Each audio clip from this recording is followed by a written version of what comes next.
yang harus dilakukan. Apa?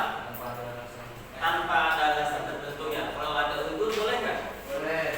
Nah itu kerennya Islam, enaknya Islamnya. Kalau ada misalkan suatu hal, maka berubah hukumnya wajib itu. Ya. Contohnya apa? Yang nggak bisa sholat, contohnya orang apa? Sakit katanya. Ya. Maka boleh diapain kalau sakit? Boleh duduk, boleh rebahan. Kalau nggak bisa sholat juga, oma di rumah sakit diapain? Diapain? Isyarat. Nah, boleh juga. Nah, atau kalau nggak bisa pun boleh juga nanti dikodok, diapain? Dibayar, boleh. Ya, ya, oke.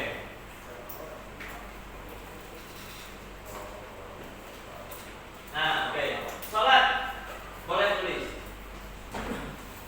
Sholat adalah mengingat Allah. Jadi definisi yang pertama, sholat itu adalah esensinya, pentingnya ialah mengingat Allah. Sebenarnya, sejujurnya, sebetulnya sholat itu adalah mengingat Allah. Biar kita ingat sama Allah. Ya. Dulu tuh pertama kali pakai Isra Mi'raj, ada yang tahu berapa rakaat harusnya sholat itu dilakukan? 50 rakaat. Ya. 50 rakaat, 50. Kalau sekarang berapa rakaat? 5. Ya, 5 waktu bisa kata. 5 waktu. Kalau dulu 50 waktu. Nah, kalau 50 waktu dihitung-hitung kira-kira berapa per jam kita sholat itu? 24 jam. Coba hitung-hitung. Subuh jam berapa ya? Jam 5 lewat 10 ya? Lewat 3. Zuhur 12 lewat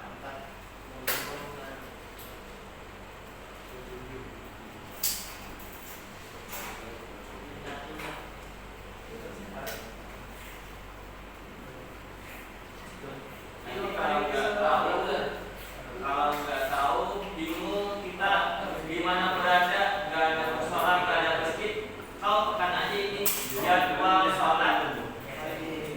Nah ini keluar nanti. Nah ini. Sungai Lumbah, Barito Kuala, Selat Kalimantan. Nanti kalau berada di Amerika misalnya, di Singapura misalnya, kan misalnya masjidnya nggak ada, kurang nih. Nah kau bisa buka aplikasi ini ya, di Google aja, atau aplikasi Muslim apa?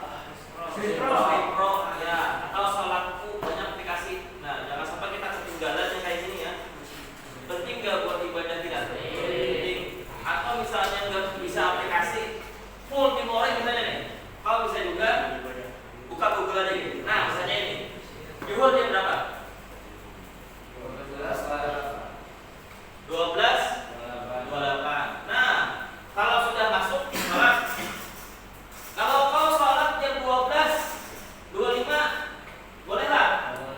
Nggak boleh, nggak sah sholatmu. 12:20, apalagi ya. Kalau sholatnya 12:30 boleh lah? Boleh. Paham? Ya. Kalau sudah masuk waktu sholat, baru boleh masuk. Paham? Ya.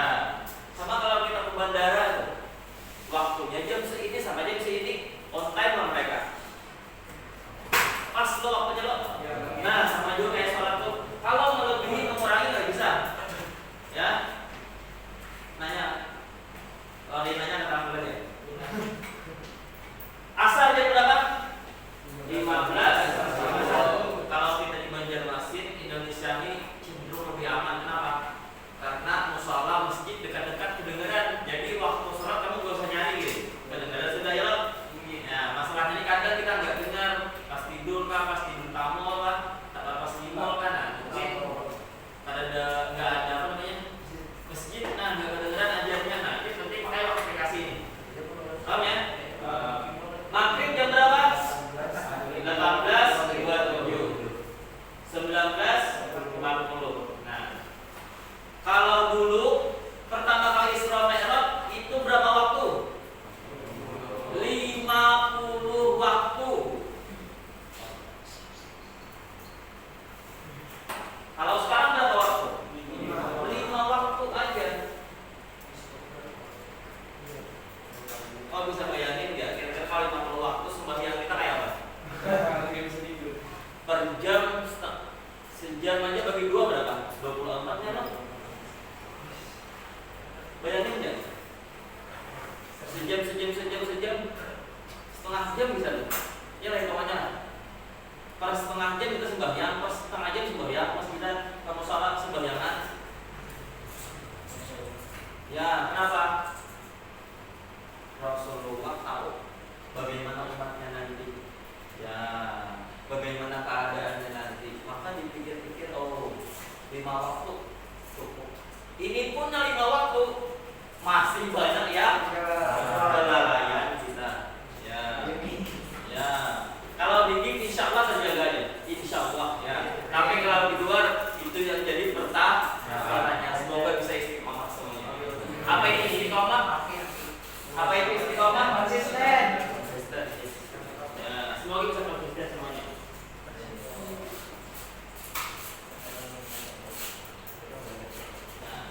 Pertama, sholat adalah mengingat Allah. Sudah tulis? Kedua, sholat itu adalah doa dan permohonan. Jelas kalau definisinya itu sholat adalah suatu rukun dan syarat yang dilakukan pertama-tama dengan membaca Al-Fatihah dengan rukun dan syarat-syaratnya dan diakhiri dengan salam. Itu jelas tuh. Ya. Tapi di definisi lain sholat itu adalah juga sebagai doa. Misalkan nggak sempat doa, nggak apa-apa. Kamu yang penting sholat aja. Paham? Ya, karena salah satu esensi adalah doa dan permohonan. Nggak sempat doa biasanya nggak apa-apa. Ya, karena sholat itu adalah doa dan permohonan. 3. Sholat itu adalah menghibur jiwa. Kalau sekarang biasanya selain kamu ketahui sholat sebagai menghibur jiwa, kamu menghibur jiwa itu gimana caranya? Selain sholat nih, menghibur jiwa itu gimana? Bersenang. Yang bisa tunjuk. Kamu menghibur jiwa, healing, apa healing? Biar refresh. Ya, kalau lagi stres, lagi gundah gulana, lagi banyak masalah, kamu ngapain? Oke, sudah. Listening to the music, ya oke. Beyond on yourself ya, terserah kamu aja, bebas. Jalan-jalan bersama teman, oke betul? Iya, betul. Mau baca buku, oke nice. Apa? Jalan-jalan dengan musik. Ngaji, masya Allah. Dia kalau stres banyak masalah ngaji katanya. Mantap sekali. Oh, jalan-jalan dari kemana sekitar, lihat taman, lihat tanaman, sawah, ya. Main pusat, ya betul. Stres punya masalah, main pusat, hilang. Ya betul, oke. Main game kan, oke. Game apa tuh? Main game. Sama kayak ini main pusat, oke. Nyanyi, mantap HP ya. Oh ya, HP kan HP. Bukan bisa. Ya katanya nyanyi katanya. Oke. Boleh. Tidur sir. Ya. Stres, bosan, boring, tidur. Ya, hilang. Listening salawat. Salawat itu kalau dikatakan pendingin ya. Kalau lagi banyak masalah stres boleh, betul ya. Dengerin salawat. Nice. Yes. Padahal jangan berantem lah.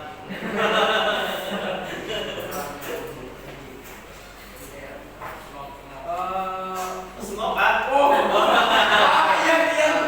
Iya.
gelingnya positif.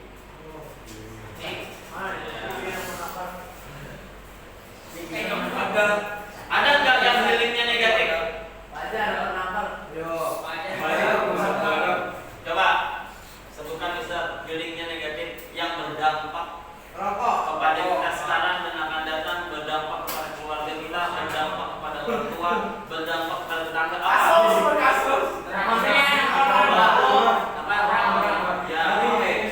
Bakar rumah katanya, buang stres. Tapi apa dampaknya?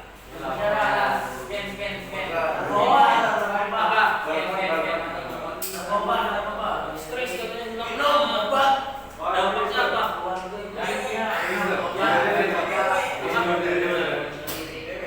Bunuh diri, aduh gila. Jangan lupa ya. Jangan lupa ya. Kau sudah menderita di dunia, menderita di akhirat lagi. Ya, kenapa? Mau bunuh diri itu udah jelas haram, ya nggak dibolehkan. Kalau kau putus asa, kalau kau lagi masalah, cari teman, cari tempat bercerita, cari guru, cari pembimbing, cari mursyid. Ya, jangan sampai bunuh diri. Betul. Yang lain yang nggak benar apa kira-kira?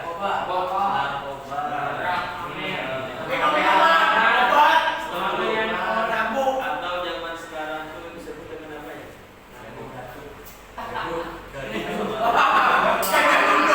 Ini yang sekarang menjadi orang meninggal apa?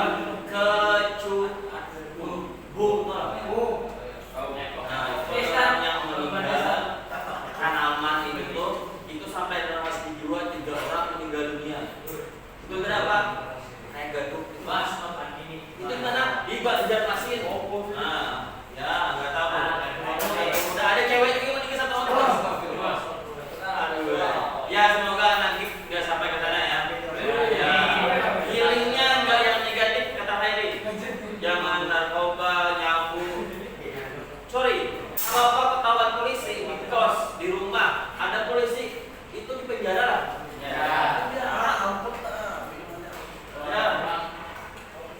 Yang sakitnya tuh kan di kita aja. Siapa yang sakit lagi? Keluarga, asupan sosial jadinya.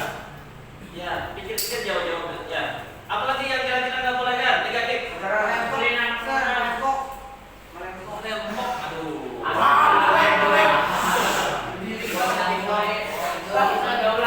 Pergaulan. Bilang seru-seru pacaran katanya. Sorry, hamil anak orang. Baru orang tua. Nah, semoga nggak ada yang kayak gitu ya. Jangan sampai nanti aja. Paham maksudnya saya? Lihat dampaknya ya. Dampaknya. Kalau healingnya kalian punya bilang kayak gitu tadi, oke, semuanya positif keren. Ya. Tapi di antara itu juga sholat itu adalah menghibur ulama-ulama dulu, para salaf dulu, mereka itu sudah healing. Kenapa? Mereka merasakan berkomunikasi dengan habis komunikasi santai tenang.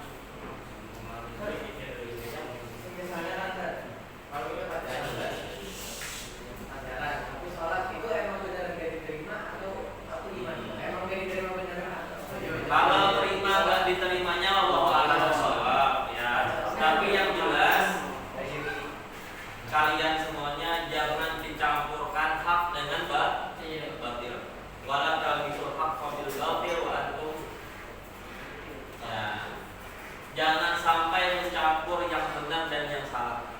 Pacaran tapi kan untuk memotivasi dia. Nah, ini akal-akalannya nih, kalau dia juga pintar. Kan dia solehah, biar dia rajin ngaji, biar chat-chatan buat tahajud, ya ada alasannya nih. Tapi iblis setan tuh gak bodoh-bodoh dia. Nanti prak diracunnya sedikit. Ayo ketemuan dulu ya sekali yuk, gak ngapa-ngapain. Oke aman. Ngapain kok? Sudah. Kita nonton sekali-kali yuk, gelap-gelapan yuk. Ya kita gak ngapa-ngapain ya. Awal-awalnya biasa aja. Tapi pas sudah jalan gak sukanya pegang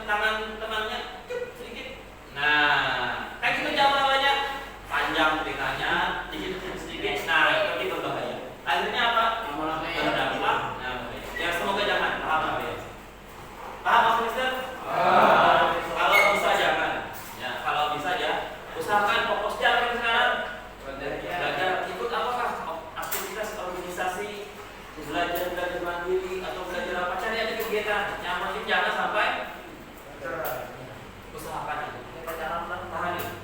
Terus salat juga bila menghibur. Iya, ketika galau salat lah. Ulama-ulama dulu, para salaf dulu, mereka kalau salat bisa pikirannya tenang. Terus menyehatkan tubuh. Kok bisa menyehatkan tubuh? Ya, kita gerak, pernah nggak bunyi? Apa yang kalian langsung pas sujud misalnya nih? Tak bunyi gitu lah. Ya mungkin. Kalau kita ini ada yang nggak pas kita sembahyang enak gitu. Nah, jadi salat itu jelas menyehatkan tubuh. Oke, kita next. Nah, manfaat sholat. Ada yang tanya? Kayaknya katakan aja ya. Kita membahas tentang sholat. Oke, tulis sekarang. Apa sih manfaat keuntungannya sholat itu?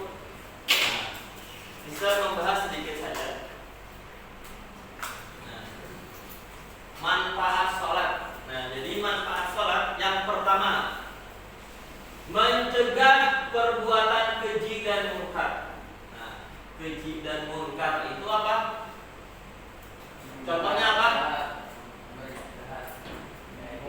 Berbuat jahat, membunuh, apa nak? Zina. Nah, berarti kalau orang pacaran sambil berbuat sholat, ini gimana tuh?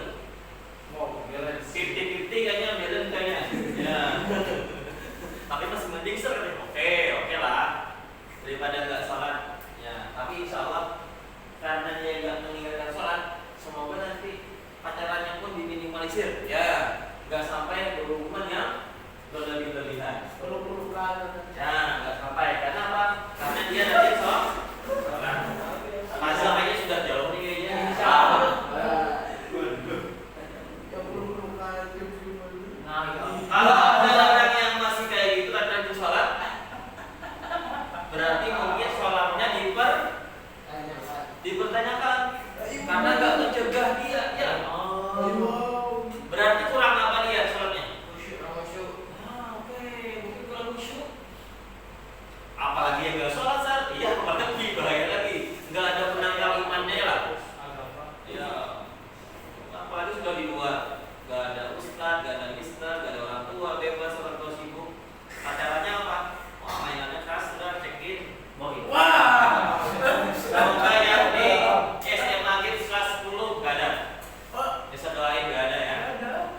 Kurang apa lagi ke Tuhan kan? Paham Ustaz? Ya, semoga tidak jadi udah semuanya konsisten. Terakhir dapat menang Rasulullah ini ikutnya. Kalau bersama Rasulullah itu pasti sudah di mana? Di surganya Allah. Masya Allah ya. Amin. Nikmat terbesar sudah kalau bersama Rasulullah.